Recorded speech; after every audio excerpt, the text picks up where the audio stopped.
The ouch factor. Introduction.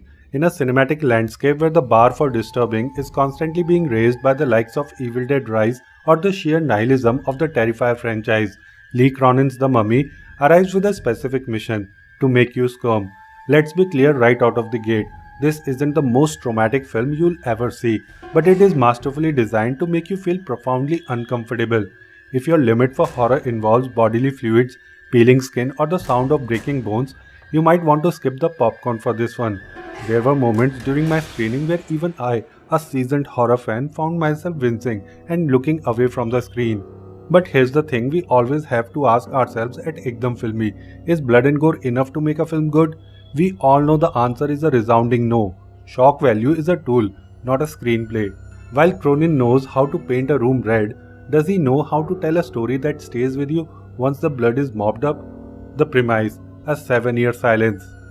The film follows Jack, an American journalist whose life was shattered 7 years ago in Cairo. In a harrowing prologue, we see his daughter Katie kidnapped from their home under mysterious circumstances. Fast forward to the present day, Jack is back in the States, living a shell of a life when the impossible happens. A plane crashes and amidst the wreckage they find a sarcophagus. Inside Katie, she's alive, and she's been tucked away in a stone coffin for nearly a decade. The first 30 minutes do a fantastic job of setting the hook. You are left with a mounting pile of questions. Who took her? Why Cairo? Why was she mummified alive? The atmospheric tension is thick, and for a moment you think you are in for a high-concept supernatural mystery. Unfortunately, this is where the mummy elements effectively end. The branding betrayal. What's in a name? My biggest grievance with this film, and the hill I'm willing to die on, is that this is not a mummy film. When we hear that title, our brains immediately go to Egyptian lore, ancient curses, and yes, probably a bit of Brendan Fraser style adventure. Even the darker iteration of the character usually involve some level of archaeology or mythology. Lee Cronin's film ignores all of that.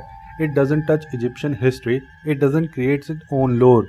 It's a bait and switch. Let's be real, the studio knew that if they titled this Sarcophagus or The Resurrected, it might have been a wait for streaming title for most people. But by slapping the name The Mummy on the poster, they are milking a legacy. They wanted that franchise hype. The problem is that the audience walks in expecting a specific flavor of horror and gets served something entirely different. This isn't a movie about a restless pharaoh. It's an exorcism movie dressed in Egyptian bandages. It feels less like a standalone creative vision and more like a studio executive's rebranding exercise. The one-trick pony problem. I loved Evil Dead Rise. I think Lee Cronin is a visual genius when it comes to Deadite style horror.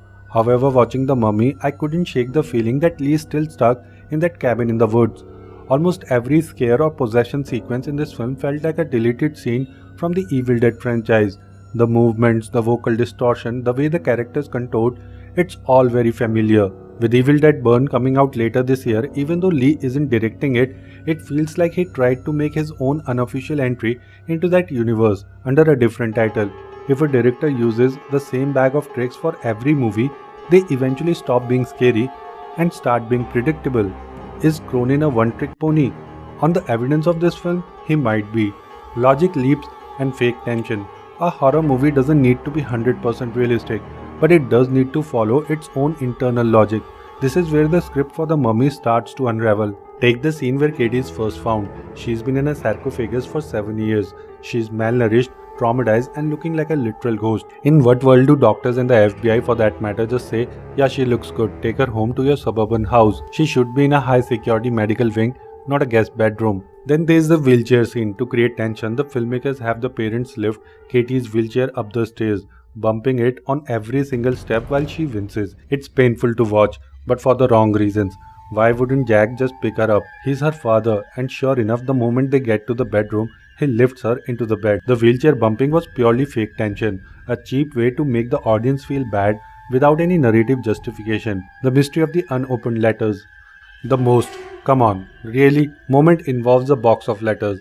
Jack is trying to track down the kidnapper and opens a box of well-wisher's mail that has been sitting in his house for 7 years. Inside he finds a letter from the kidnapper containing a specific biscuit wrapper, the same biscuit he knew Katie was being fed. Are you telling me that a professional journalist whose daughter was missing for 7 years never bothered to check his mail? He's supposed to be an investigator, yet a tier 1 clue was sitting in his living room for nearly a decade. It's lazy writing. It makes the protagonist look incompetent just so that the plot can move forward in the final act. Studio interference and the ending. The climax introduces a curse transfer mechanic. Jack realizes he can take the curse upon himself to save Katie. It's a classic heroic sacrifice that would have given the film poignant, bittersweet ending. But then it feels like a studio note intervened. Make it happier, make it a franchise. They added several chunky scenes where the curse is then transferred from Jack to the kidnapper. Not only does this bloat the runtime, but it completely evaporates the emotional weight of Jack's sacrifice. When there are no stakes, there is no horror.